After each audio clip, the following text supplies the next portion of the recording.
राधा गोविंद शर्मा जी। श्री रमेश। श्री रमेश महाराज जी, आपके चरणों में दंडवत प्रणाम। महाराज जी, पिताजी का स्वर्गवास होने के बाद पारिवारिक व व्यापारिक जिम्मेदारियां बढ़ने से नाम जप के लिए बहुत कम समय दे पा रहा हूँ। और महाराज जी, मन में क्रोध, अहंकार, ईर्ष्या, छल कपट इन सब की उत्पत्ति ना हो और नाम जप में निरंतरता आए, इसके लिए महाराज जी मार्गदर्शन करें। इसको समझना पड़ेगा। गृहस्थी में हम कभी नहीं कहते कि आप आसन बांध करके भजन कीजिए, आसन लगा, ये विरक्तों का मार्ग है। अलग अलग सेवा मिली ना। गृहस्थी में सेवाएं बहुत है, गृहस्थी में कर्तव्य का बहुत बड़ा पालन करना योग है। बेटी को पढ़ा लिखा कर ब्याह करना, बेटे को पढ़ा लिखा कर कोई व्यापार नौकरी देनी है, आए हुए अतिथि का सत्कार करना है, पूरे खर्चे निर्वाह, उसके चिंतन में बहुत कुछ चलता रहता है। अब उस चिंतन को प्रभु के नाम में जोड़ना बड़ा कठिन लगता है। बस इसी कठिनता को यदि सुलझा ले तो जो कि योगी की गति होती वही उस गृहस्थ की गति होगी। इतना अंतर नहीं पड़ेगा। जो एक काम क्रोध आदि को सहते हुए महात्मा निरंतर एकांतिक भजन में लगा हुआ है, उसको जो परम पद मिलता है, वही परिवार का पोषण करते हुए, बच्चा, रिश्ता, नाता, अतिथि सबका करते हुए भी उसको परम पद की प्राप्ति होती है। बस अभ्यास और आश्रय, इन दो बातों पर ध्यान देना है। आश्रय धन का नहीं, अपने बाहुबल का नहीं। आप में भी जो बाहुबल हो भगवान के द्वारा ही दिया हुआ है। जितना बुद्धि बल हो भगवान के द्वारा ही दिया हुआ है। जितना धन है या आगे मिले वो उन्हीं के द्वारा दिया हो। उस यह ज्ञानी जीव जानता नहीं है, प्रभु से विमुख होकर वो सुख चाहता है। गौर से देखो, हरि के सिवा कौन ऐसा है जो तुम्हारा साथ दे सकता है? गौर से देखो। गौर से देखने का मतलब विवेक से देखो। बोले नहीं मित्र हैं हमारे, तो उनसे हरि निकल जाए तो कई मिनट तुम्हारे पास वो रुक सके। हरि चले जाए तो 100 हो जाएंगे ना। मतलब हरि खास बात है। परिवार, पुत्र, मित्र, कोई भी हरि देखो है तो उसकी सत्ता है, और हरि नहीं है तो उसकी सत्ता ही नहीं। तो हम फिर जिनकी सत्ता ही नहीं उनसे क्यों आश्रय तत्व जोड़े? आश्रय तो हम हरि का लेंगे ना। कैसे है? सुखी मीन जिमनीर अगाधा, तिमि हरि शरण नए को बाधा। चाहे गृहस्थ हो चाहे विरक्त हो, जहां अगाध करुणा समुद्र श्री हरि का आश्रय लिया, अंदर की बात है आश्रय, बाहर की बात नहीं की। अंदर से वो आश्रय तभी होता है जैसे गजेंद्र ने लिया, हार गया, द्रौपदी जी ने लिया, हार गए, अब कोई बल नहीं रहा। अगर वो आश्रय सत्संग के द्वारा प्राप्त विवेक से हमारे हृदय में जागृत हो जाए, या किसी ऐसी परिस्थिति से भगवान का आश्रय हो जाए, सब बात बन जाए। भगवान के चरणारविंद का आश्रय लिए बिना भजन नहीं हो सकता। क्योंकि देखो ना, एक क्षण छोड़ो तो मन कितनी, जैसे बंदर डाल पे डाल, शाखा पे शाखा भागता घूमता है, ऐसे ही घूम रहा है। अपने मन को देखो, अपनी इंद्रियों को देखो। भगवान का पहले सबसे पहला कार्य आश्रय। बड़ी कृपा है जो आप सत्संग सुन रहे हो, बड़ी कृपा है जो आप अपना समाधान चाह रहे हो भजन का। ये कृपा है उनकी, ये हेतु की कृपा ठाकुर जी की है। इसका मतलब मेरा कल्याण होना दुर्लभ नहीं।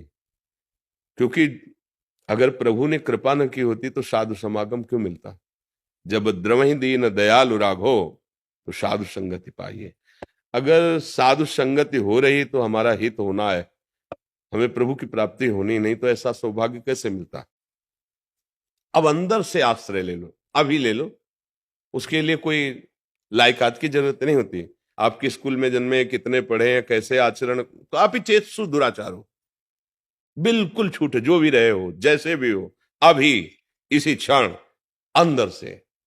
मैं जानता नहीं हूं आपको, पर जो कोई भी हो तो मैं आपका आश्रय लेता हूं अंदर से। हे हरि, हे राम, हे कृष्ण, हे शिव, जो नाम प्रिय, जो नाम आप प्रभु का माने। हमारे प्रभु के विविध नाम हैं, विविध रूप है, क्योंकि अनंत महिमाशाली है। अंदर से आश्रित हो जाओ। अंदर बहुत चमत्कार इसमें है, आश्रय तत्व में। साधन एक तरफ और आश्रित एक तरफ। आश्रय तत्काल परिवर्तन होता है इसमें, तत्काल जिम्मेवारी भगवान लेते हैं। कई बार सुनाया है, ध्यान से सुनना। जब सुग्रीव जी बाली जी के लात घोंसों के प्रहार से पीड़ित होकर भाग रहे थे, पूरी कथा तो बड़ी है, कहीं कोई जगह नहीं थी। एक जगह था जहां ऋषि का शाप था, बाली जा नहीं सकता था, वहां वो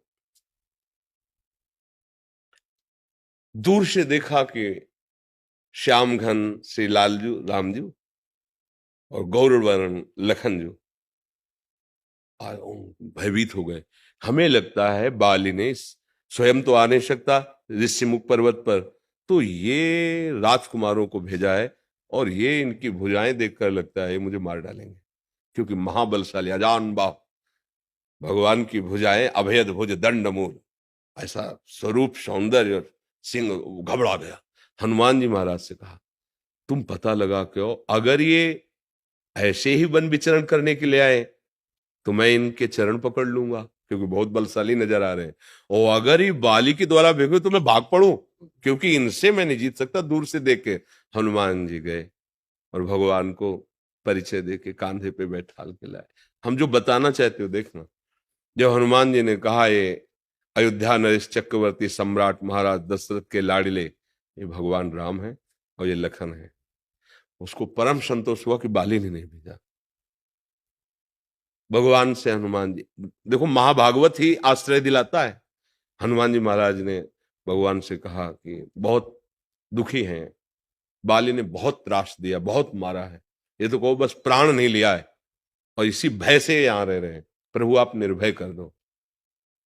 सुग्रीव ने अपनी बात बताई, किस कारण से ऐसा, पूरी बात भगवान ने, अग्नि को साक्षी करके भगवान ने उसी समय मित्रता स्वीकार की, आज से मैं तुम्हारा मित्र।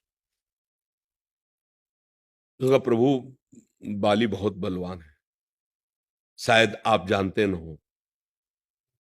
भगवान ने कहा कि तू कैसे विश्वास करोगे कि मैं बाली पर विजय प्राप्त कर सकता हूं।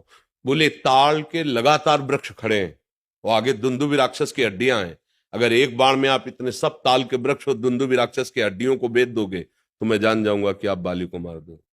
अमोघ बाण भगवान, ये क्या चीज है। बड़ा प्रसन्न हुआ, आप जैसा मित्र मिल गया। दूसरे दिन युद्ध के लिए ललकारो जाकर भगवान ने प्रेरणा की। जी बाल चला तो उनकी पत्नी तारा ने चरण पकड़ा और कहा स्वामी आप समझ रहे, सुग्रीव कभी आपके सामने भी आ सकता है, वो आज ललकार रहा है। क्यों? क्योंकि भगवान उसके साथ हो गए। तो उनका पागल हो तुम, भगवान समदर्शी, मुझे क्यों मारेंगे, मैंने उनको बैर तो किया नहीं ना। चल पड़ा। सुग्रीव के जे ही घूसे का प्रहार किया, त्राहिमाम बोल उठे, क्योंकि महाबलशाली। 6 महीना कांख में रावण को दबाए रखा बाली ने। मेन जो बात हम कहना चाहते हैं उसे समझना, भगवान ने दिखा दिया कि तेरे में सामर्थ्य नहीं सुग्रीव। वो भाग पड़े आए, बोले प्रभु पिटवा दिया ना, नस नस दर्द कर रही, इतना मारा है। बोले हम क्या करें, तुम दोनों एक रूप थे, एक रूप ही, समझे में नहीं आ रहा था कौन सुग्रीव और कौन बाली। अच्छा ये माला हमारा पहनो और स्पर्श करके सारी पीड़ा, आप जाओ। पहले में ये दर्शाया कि तू सामर्थहीन ऐसा समझ, अब मेरी सामर्थ्य का चमन, अब तो सिंहवत महान बलशाली सुग्रीव। और भगवान ने एक बाण बाली को, बाली जब मूर्छित होकर गिरा, फिर चेतना आई तो सामने देखा नव किशोर अवस्था, कोटि कामों का दमन करने वाले भगवान की सुंदरता। तो हृदय में तो अपार प्रीति उदय हो रही है, लेकिन मुख से कड़वे वचन बोल रहा है। हृदय प्रीति मुख वचन कठोरा, बोला राम। प्रभु की तरफ देख करके बोला मैं बैरी सुग्रीव प्यारा। प्रभु कारण कौन नाथ में मारा। नाथ माने स्वामी, आप तो सारे जगत के मालिक हो, आपने ऐसा क्यों किया। मैं बचपन से देख रहा हूं सुग्रीव कोई भजनानंदी नहीं है कि भाई भजन करता है तो आपने उसका पक्ष ले लिया, जैसा मैं वैसा वो, आचरण हमारे बराबर दोनों भाइयों के ऐसे ही रहे, तो मुझे क्यों मारा, उसका पक्ष क्यों लिया। तो खास बात, कोई साधना की बात नहीं है, आश्रय ले लिया। भगवान ने कहा मेरा इसने आश्रय ले लिया, और जो मेरी शरण में हो जाता है, शरणागत का मित्र मेरा मित्र, शरणागत का दुश्मन मेरा दुश्मन। कोई साधना यहां बात नहीं आई, आश्रय, भगवान का आश्रय ले लिया। हम आश्रित, पहला शब्द गृहस्थी में, संसार में रहते हुए भगवत प्राप्ति का उपाय भगवद आश्रय, भगवान की अंदर से शरण। और दूसरी बात अभ्यास। जो मन हमारा संसार का चिंतन कर रहा है, उस मन में इतनी सामर्थ्य है कि वो दो बातें एक साथ कर सकता है, उसमें बड़ी सामर्थ्य है। परमानंद की प्राप्ति में तो पूरी एकाग्रता ही हो जाती है, पर ये दो बातें कर, जैसे हम चल राधा राधा राधा, श्यामा श्यामा श्याम श्यामा श्याम, तो देखो ये संसार का चिंतन कर रहा है। और ऐसा नहीं कि ये नाम जप में नहीं लग रहा है, नहीं तो अगर ना लगे तो वाक इंद्री बोल ही नहीं पाएगी। मन के संयोग से इंद्री काम करती है। अब वाक इंद्री तो बोल रही राधा राधा, और अवसर लगा कि विषय चिंतन कर रहा है, मुझे बिल्कुल डरना नहीं चाहिए। अब उसका विषय चिंतन हमारे ऊपर प्रभाव नहीं डाल पाएगा, पर हमको जीव हिलानी पड़ेगी। अहो वत्स पचतो गरियान यद जिह्वाग्ये वर्तते नाम तुभ्यम। सिद्ध पुरुष का स्वाभाविक होता है, साधक को अभ्यास करना पड़ता है। राधा राधा राधा राधा, हमने तो कहा है कि 10-10 मिनट में एक एक बार का अभ्यास बना लो। लगना तो पड़ेगा, 10 मिनट में एक बार बोलो राधा, और जितनी देर जागते हो उसमें 11वां मिनट ना होने पावे। और आप फिर कुछ दिन बाद बताना कि आपका भजन कितना होता है, क्योंकि हर दिन आप 10 मिनट में उसको चिंता होने लगेगी, क्या बोलना है राधा। कई मिनट हो गए, क्योंकि राधा बोलना है। कितनी बार वो स्मरण करेगा राधा राधा, हमको उसको फंसाना है। और एक दिन सच्ची मानिए सब काम करते हुए भजन कर लेगा, क्योंकि जिह्वा का काम है हिल हिल करके नाम जप करना और अंगों से चेष्टाएं करते रहना। ये मन बड़ा ताकतवर है, ये करवा लेगा। ये बहुत ताकतवर है, ये साक्षात भगवान का स्वरूप भी है। इंद्रियाम मनश्शास्त्र में भगवान कहते हैं। तो इतना हमने उसको छूट दे दी, इसलिए भजन नहीं कर रहा। नहीं, भजन करते हुए सब काम हो सकता है। जब भगवान करे मामनुष्मर युद्ध च, युद्ध जैसा कार्य मेरा स्मरण करते हुए कर, तो भला खेती व्यापार नौकरी इनमें नहीं हो सकता। अच्छा, हम कह रहे जितनी देर तुम एकाग्र होकर लगे हो कार्य में, तो घंटा 2 घंटा कभी तो अलग हुए ना उससे। जब अलग हुए तो राधा, फिर घंटा 2 घंटा फिर राधा, और जितना समय लगाया संसार के कार्यों को भगवान को समर्पित कर दो। कृष्णार्पणम मस्तु, इतने बजे से इतने बजे तक जो वो भगवत प्राप्ति करा देगा आपको। समझ पा रहे हो? किसानी करो चाहे व्यापार करो चाहे नौकरी करो, भगवान को अर्पित वो कार्य करते रहो, और बीच बीच में नाम जपने का अभ्यास। पर ये तभी कर सकते हो जब मांस नहीं खाओगे, शराब नहीं पियोगे, पर स्त्री गमन नहीं करोगे, गंदी बातों से बचोगे, तब कर सकते हो। नहीं केवल सुन लो, कर नहीं पाओगे। गंदे आचरण करने वाला कभी अध्यात्म की चेष्टाएं नहीं कर सकता, वो बकवास केवल होती है। पवित्रता चाहिए ना, अंतःकरण की पवित्रता, शरीर की पवित्रता, आपके विचार पावन, तब तो ये पावन मार्ग है। तभी तो परम पवित्र भगवान का भजन कर पाओगे, अनुभूति कर पाओगे। अब गंदे गंदे भोजन करो, गंदे गंदे दृश्य देखो, गंदी गंदी विचारधाराएं, और सोचो कि भजन हो, तो फिर नहीं। पापवंत कर सहज स्वभाव भजन मूर्ति।